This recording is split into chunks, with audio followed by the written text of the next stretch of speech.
Federal Judge Linda Jones just wanted a cup of coffee, but for Detective Baker, her skin color was reason enough to treat her with disdain. His misstep quickly spread across the internet, exposing the cruel prejudices he was accustomed to hiding. What happened next would surprise even the most seasoned observers. But let's start from the beginning. Linda Jones entered the cafe, holding her chin slightly up, restrained yet confident. She was dressed formally in a navy blue business suit, a gold watch on her wrist, and her hair neatly styled. She didn't come to this town often, but her job required constant travel, and today was one of those business trips. She had just finished giving a lecture on human rights to local college students, and was looking forward to a few minutes of relaxation. She ordered a double espresso with no sugar, and once her coffee arrived, she settled at a table by the window, hoping to enjoy a few peaceful moments. At a nearby table sat Detective John Baker, his sharp gaze tracking every person entering the cafe. He was the classic type of old-school cop, reserved, always in a crisp, immaculate uniform. His face wore a look of displeasure, as though he had set himself the task of isolating everyone he considered a disruption to the town's peace. As soon as Linda sat down and took her first sip, Baker slowly rose, squared his shoulders, and made his way to her table. His gaze was piercing, almost contemptuous. "Ma'am," he said, feigning politeness with a hint of mockery in his voice. "Excuse me, but you don't seem like a local. Might I ask what brings you here?" Linda raised an eyebrow, puzzled as to why the detective assumed she owed him any explanation. At first, she thought it was just an unfortunate coincidence and attempted a calm reply. "I'm here for work. I just finished a lecture at the college," she answered, politely but with restraint. Baker kept his eyes on her, studying her movements and expression, as if searching for a reason to continue his interrogation. "A lecture? Interesting."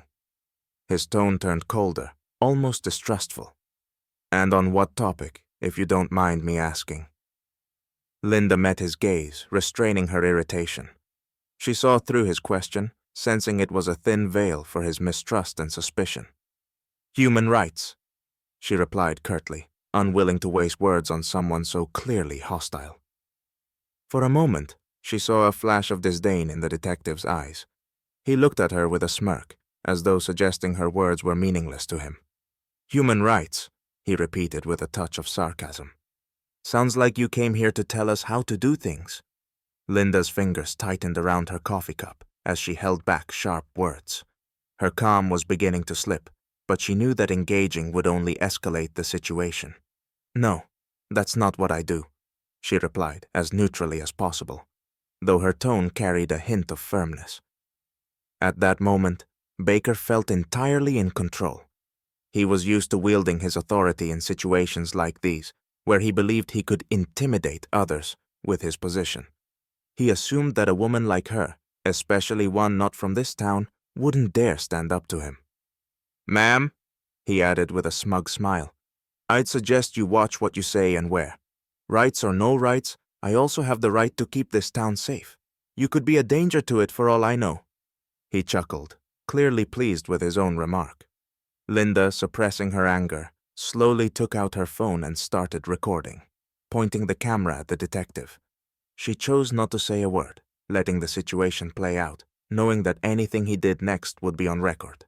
When Linda raised her phone, Baker was momentarily caught off guard, but his irritation quickly surfaced, and he sneered. "You're recording me?" His voice was aggressive as he nearly grabbed the phone from her hand. "I'd think twice before doing something that stupid." He smirked, realizing he was creating a scene in front of everyone in the cafe. The patrons began to whisper among themselves, with some pulling out their own phones to record what was happening. "You might want to be careful," Linda said quietly, her gaze steady. "We both know you're overstepping your authority." Baker let out a harsh laugh. "Overstepping? You're lucky I'm only talking. I could detain you for not complying with a police officer." He looked at her with disdain and made another careless attempt to knock the phone from her hand. But Linda skillfully withdrew her arm, keeping him from touching her device. She remained calm, though her eyes held a steady resolve. "I don't think you fully understand who I am." she said in a low voice that made Baker's eye twitch slightly. "I'm a federal judge."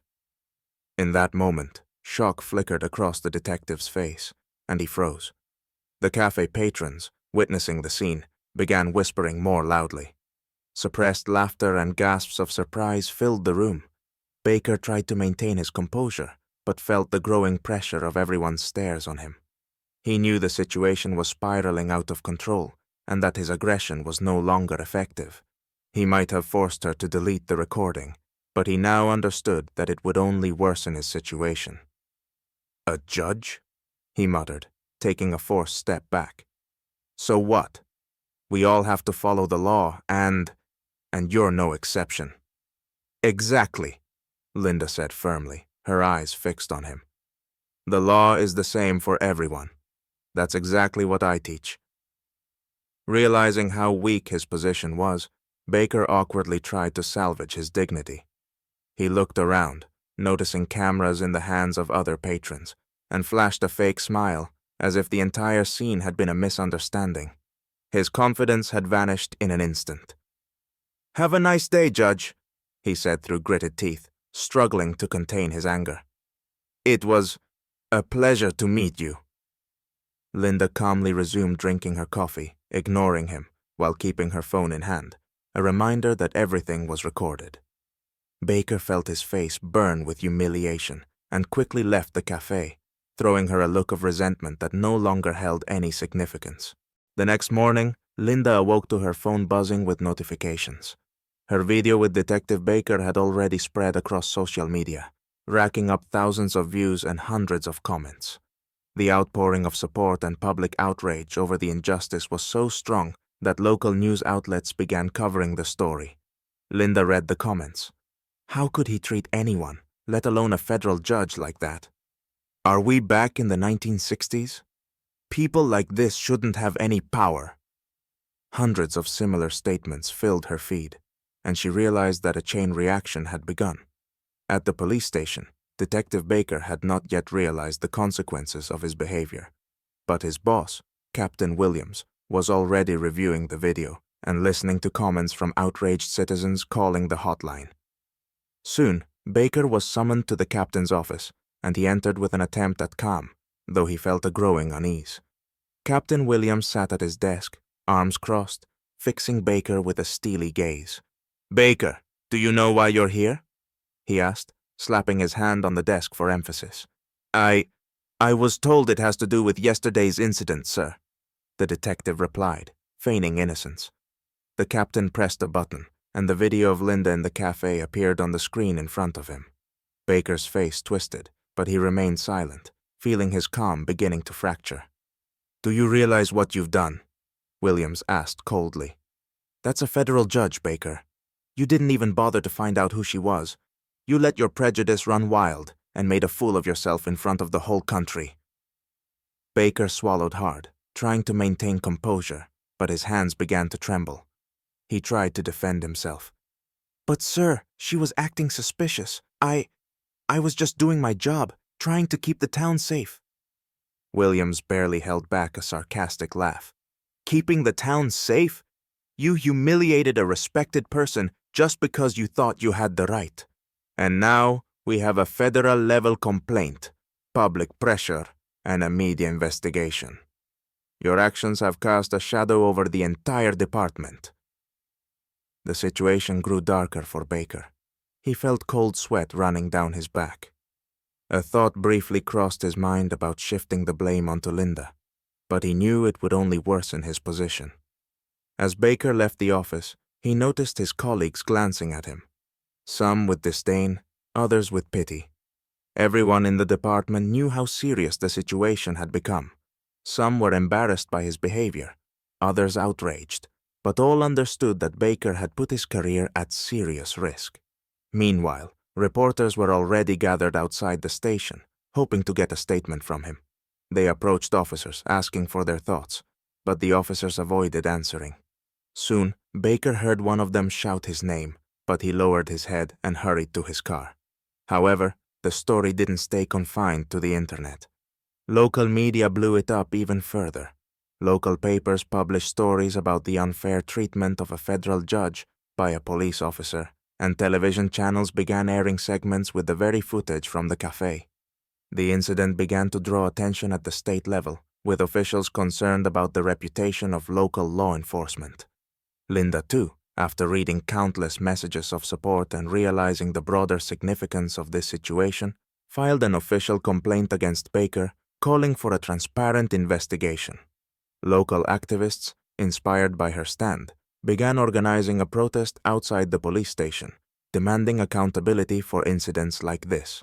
Public pressure grew by the day. Activists began demanding Baker's dismissal, and each evening a crowd gathered outside the police station, holding signs reading, "Justice for all and no discrimination in our towns." The case had become a major issue for both the town and the state. The police department, seeking to calm the conflict, announced that an internal investigation was underway and that Baker was temporarily suspended. Meanwhile, Linda received invitations to speak on television about what happened and to share her views on racial justice. She spoke calmly and diplomatically, explaining that the Baker incident wasn't just a personal matter. "These cases," she said, "happen every day. It's crucial that those in power remember their duty is to protect, not oppress." Baker, feeling anger and confusion, realized the situation had slipped beyond his control. He couldn't believe he was on the verge of ruin over what he saw as a small incident. Under pressure from all sides, his bosses, his family, the press, and even acquaintances, he began to reflect on his actions. One day, when a crowd gathered outside the police building demanding an apology from Baker, he realized he had no other option. Summoning the courage, he stepped out to address them. People looked at him with cold fury, but he forced himself to speak. "I made a mistake," he began, uncertain but feeling the weight of his words. "I understand that I acted unfairly and that my actions were rooted in prejudice. To all of you, I want to apologize, especially to Judge Linda Jones. My duty is to serve and protect everyone, but on that day, I failed."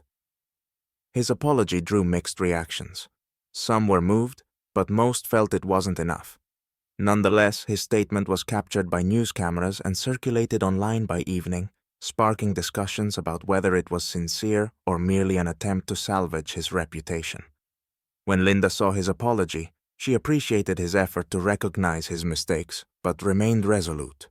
She insisted the investigation continue to prevent similar incidents in the future. Under her guidance and with public support, the city introduced reforms, new training courses for police officers on equality and human rights. Realizing the impact of his actions, Baker left his position. He understood that his mistakes had become a lesson not only for himself, but also for his colleagues, and that his name would now forever be associated with the abuse of power and disregard for the law. This story became a model for other cities, highlighting that rights and justice must be at the core of every action, especially those of society's protectors.